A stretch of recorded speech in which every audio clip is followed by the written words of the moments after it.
இப்போ நான் பேச போகிறது வந்து வேறு யாரை பற்றியும் இல்லை, ராகவா லாரன்ஸை பற்றி தான். ராகவா லாரன்ஸ் வந்து 29 அக்டோபர் இதில் வந்து பிறக்கிறாரு. அவருக்கு வந்து ஒரு சின்ன வயசில் வந்து ஒரு பிரெயின் டியூமர் மாதிரி இருக்குது. அதனால் இவர் என்ன பண்ணுறாருன்னா,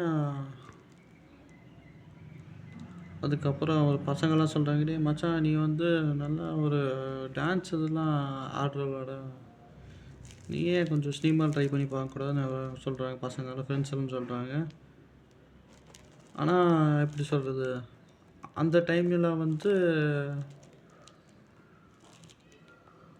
குடும்ப வறுமை அந்த மாதிரி சொல்கிறாங்க.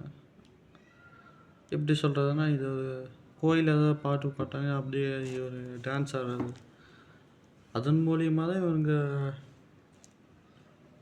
அவருக்குன்னு ஒரு திறமை இருக்குதுன்னு கண்டுபிடிச்சி அதுக்கப்புறம் எப்படி சொல்கிறது, குடும்ப வறுமையினால் அவருக்கு ஒரு கட்டத்துக்கு மேலே ஒரு ஸ்கூல் படித்து முடிச்சதுக்கப்புறம் ஒரு இடத்துக்கு வந்து ஒரு வேலைக்கு போகிறாரு. அவர் வந்து வேறு ஒரு ஆக்டர் வீட்டுக்கு வேலைக்கு போகிறாரு. சூப்பராக இருக்கிற இடத்துக்கு வந்து வேலைக்கு போகிறாரு. அந்த இடத்துக்கு வேலைக்கு போனதுக்கப்புறம் அவருக்கு வந்து என்ன சொல்கிறது, தம்பி நீ ஆட வேண்டிய இடம் இது இல்லைப்பா, நான் ஒரு இடத்துக்கு கூட்டிகிட்டு போகிறேன் அப்படின்னு சொல்லிட்டு இவரை காரில் கூட்டிகிட்டு போவேன், ராகவா லாரன்ஸை கூட்டிகிட்டு போயிட்டு கொஞ்ச நேரம் வெளியே நிற்க வச்சதுக்கப்புறம் சூப்பர் ஸ்டார்த்தை பற்றி அவரை வந்து ஒரு சூப்பராயன் பற்றி ராகவா லாரன்ஸ் பற்றி சொல்கிறாங்க. சார் இந்த பையன் வந்து அந்த டான்ஸில் வந்து கொஞ்சம் இன்ட்ரெஸ்ட்டு, நல்லா ஆடுவான்னு சொல்லிட்டு இந்த பையனை வந்து சரி அந்த பையனை வர சொல்லுங்க சொல்லிட்டு உள்ளே வந்தாச்சு. உள்ளே வந்ததுக்கப்புறம் அந்த பையன் சரிப்பா தம்பி ஒரு சின்னதாக ஒரு ஸ்டெப்பு போடுப்பா அப்படின்னு, டான்ஸ் ஸ்டெப்பு. சரி அந்த பையனை ஒரு டான்ஸ் ஸ்டெப் போட்டு காமிச்சான். சரிப்பா ஒரு படம் வந்து நான் உனக்கு சான்ஸ் கொடுக்குறேன் அப்படின்னு சொன்னேன். சரி அதுக்கப்புறம் ஒரு 1990 வந்து அமர்காலம்னு ஒரு படத்தில் வந்து அறிமுகமாகிறாரு. அதுதான் அவர் ஃபஸ்ட்டு படம். அதுக்கப்புறம் போக போக 1-2 படம் வந்து நடிக்கிறாரு. அதுக்கப்புறம் எப்படி சொல்கிறது, 1-2 படம் லாஸ்ட்டில் போகுது, 1-2 படம் வந்து நல்ல ஹிட்டு கொடுக்குது. அதுக்கப்புறம் ஒரு காஞ்சனான்னு ஒரு படம் நடிச்சிருக்காரு. அதுக்கப்புறம் இது காஞ்சனா 2, அதுக்கப்புறம் 3, ஆனால் ஜிகர் தண்டா படம், இந்த மாதிரி நிறையா படம் நடித்ததுக்கப்புறம் அவருக்கு என்னன்னு தெரில. அதுக்கப்புறம் சோஷியல் சர்வீஸ் இதில் அந்த சினிமாவில் இருக்கிறப்ப எப்படி சொல்கிறதுனா, ஒரு பெருசாக இவங்க ஹேண்டிகேப்ஸுக்கு தான் அவர் ராகவா லாரன்ஸ் வந்து அதிகமாக வந்து இம்பார்ட்டன்ஸ் கொடுப்பாரு.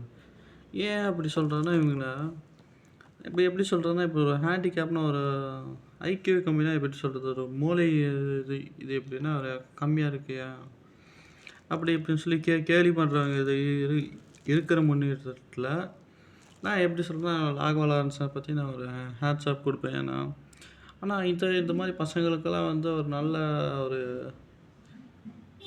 சான்ஸ் கொடுக்குறாங்களே, ஒரு டேலண்ட் இருக்கிற பசங்களுக்கு, ஒரு டான்ஸ் இருக்கிற படத்தில் நல்லா ஹேண்டிகேப்ஸுக்கெல்லாம் என்னோடய படம் என்னோடய ப்ரொடக்ஷனில் நான் போடுறேன், நான் படத்தில் சான்ஸ் கொடுக்குற மாதிரி கொடுக்குறது. ஏன்னா எப்படி சொல்கிறது, சமீபத்தில் ஒரு சூப்பர் சிங்கர்னு ஒரு ப்ரோக்ராமு, அந்த ப்ரோக்ராமில் வந்து ராகவா லாரன்ஸ் வந்து கெஸ்ட்டாக கூப்பிட்றாங்க. அதில் ஒரு பிள்ளை வந்து நர்சின்ற ஒரு பிள்ளைக்கு வந்து அந்த பொண்ணுகிட்ட வந்து கேட்டிருக்காங்க, பாப்பா உனக்கு என்னப்பா ஆசை அப்படின்னு. இல்லைங்க சார், எனக்கு வந்து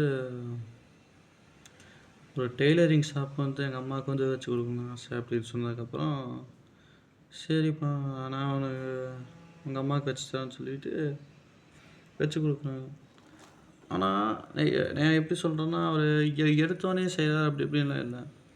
முதல்ல வந்து நம்ம இருக்கிறதுக்கு முன்னாடி வந்து அவரும் இதே மாதிரி ஒரு ஃபீல்டில் ஒரு வறுமையில் இந்த மாதிரி கட்டத்தில் இருந்து தான் மேலே வந்தார். ஆனால் அவர் கஷ்டம் இதெல்லாம் பார்த்து தான் வந்திருக்காரு. சரியா, இல்லாதப்போ என்னால் ஒன்றும் செய்ய முடியல. இப்போ நான் பணம் இருக்குது, நான் நிறைய பேத்துக்கு உதவி செய்கிறேன். இப்போ நான் என்ன சொல்கிறேன், இது பிளாக் ஷீப்பு இதில் வந்து பெஸ்ட்டு டான்ஸரா அவார்டு வாங்கியிருக்காரு. சன் டிவில இதுலயும் அவார்டு வாங்கியிருக்காரு. ஆனா இப்படி ஒரு சோஷியல் சர்வீஸ்னா, ஒரு ஹேண்டிகேப்ஸா இருந்தாலும் நான் டான்ஸுக்கு சான்ஸ் குடுப்பேன். ஆனா அத மட்டும் இல்லாம ஒரு விவசாயிகளுக்கும் நான் எப்படி சொல்றதுன்னா, ஒரு அரசியல்ல பண்ற மாரி நான் ஒரு அவங்களுக்கும் நான் ஒரு ஹெல்ப் பண்ணுவேன்னு சொல்லிட்டு, ஒரு தண்ணி ஒரு போர் போட்டு குடுக்கறதுலருந்து சரி. அதுக்கப்புறம் ஒரு கிராமத்து மக்கள்லாம் ஒரு கோரிக்கை வச்சிருக்காங்கன்னு சொல்லிட்டு ஒரு ஊருக்கு போயிருக்காங்க. ஏதோ ஒரு அந்த ஊர் பேர் கூட எனக்கு வந்து சரியா ஒரு ஞாபகம் இல்ல. இருந்தாலும் சொல்றேன். அந்த வீட்ல போய் பார்த்தா ஒரு 100 குடிசை வீடு. அவன் லாபரன்ஸ் போய் கேட்குறான். சார் எங்களுக்கு நீங்க தான் கொஞ்சம் இத சரி பண்ணி குடுக்கணும். ஏன்னா நமக்கு ரொம்ப அடிமட்டத்தில இருக்கோம்னு சொல்லிட்டு, அதுக்கப்புறம் வந்து இந்த ஒரு மேக்ஸிமம் ஒரு 50 வீடு 50 வீடு இப்போதைக்கு கட்டி குடுத்துருக்காரு. ஆனா இந்த அளவுக்கு ஹெல்ப் பண்றத பார்த்தா நான் அப்ரிஷியேட் பண்ணுவேன்யா. ஆனா இந்த சமீபத்தில இந்த ருத்ரன் இதுல ஒரு இதுக்கு வந்து அவங்க பையனையும் அம்மாவும் கூப்பிட்டுருக்காங்க. கெஸ்ட்டா கூப்பிட்டுருக்காங்க. கெஸ்ட்டா கூப்பிட்றப்ப அவங்க அம்மா பேர் வந்து கமலம். சரி, தம்பி உனக்கு ஏன்பா உனக்கு என்ன ஆசை அப்படின்னு கேட்டா, எனக்குன்னு ஒரு பெரிய எதுவும் ஆசை இல்ல. உனக்கு வந்து யார வந்து ரொம்ப பிடிக்கும்? உடனே எடுத்தோன்னு சொல்லிட்டாரு அம்மான்னு. சரி, இந்த முதியோர்கள்லாம் வந்து அனாதை ஆசிரமத்தில கொண்டு போய் விடுறாங்க. அது இதுன்னு சொல்லிட்டு. அது வந்து நான் ஏன் சொல்லன்னா, அது நீங்க பண்றதுக்கே எனக்கு ஒரு இது மாரி ஒரு கேடு கெட்டத்தனம் தான் நான் சொல்லுவேன். என்ன பொறுத்தவரைக்கும். பெத்தவங்கள வந்து ஏன் முதியோர் இல்லத்துல கொண்டு போய் விடுறீங்க? எனக்கு புரியல. அவரே அவரே ஒரு ப்ரெஸ் இதில வந்து சொல்லியிருக்காரு. இப்படி எப்படி சொல்றதுன்னா வந்து சமீபத்தில ஒரு அம்மா வந்து பெத்த புள்ள இவங்கெல்லாம் வந்து அவங்க அம்மா அந்த பாட்டி வந்து அடிச்சு வெளிய தொரத்தி விடுறாங்க. இவன் ராகவா லாரன்ஸ் அவர் வந்து வண்டியில நடந்து போயிட்டு இறங்குறாரு. அதுக்கப்புறம் பார்க்குறப்போ வந்து என்ன சொல்றது, அம்மா கூப்பிட்டு ஏன்டா நீ வந்து நான் பார்க்க வரல அப்படின்னு சொல்லிட்டு அடிச்சிருக்காங்க.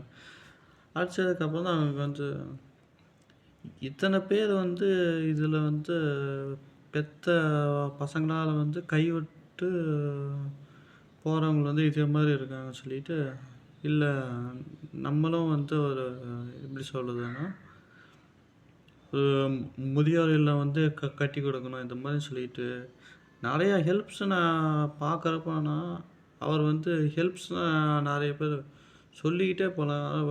நல்லா பண்ணுவாரு. அந்த அளவுக்கு ஒரு நல்ல பெஸ்ட்டு ஹியூமன் பீயிங் சொல்லலாம்.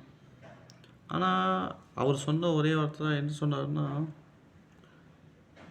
உனக்கு உனக்கு எப்படி எப்படி சொல்றதுன்னா, உனக்கு ஏன் வந்து இந்த கோயில் கட்டணும்னு ஆசை வந்துச்சுன்னா, அவர் சொல்றாரு, உலகத்தில வந்து நான் போய் எல்லா சாமியும் பார்த்துருக்கேன். ஆனா எனக்கு பெருசா நம்பிக்கை இல்ல. ஆனா எனக்கு கண்ணுக்கு தெரிஞ்ச சாமி நீ தான். எங்க அம்மா மட்டும் தான். எப்படி இந்த மாரி ஒரு எப்படி சொல்றது, நல்ல பெஸ்ட்டு ஹியூமன் பீயிங் நல்ல மனுஷன். சரி, இதுக்கு மேல என்ன சொல்றது? லைக் பண்ணுங்க, ஷேர் பண்ணுங்க, கமெண்ட் பண்ணுங்க.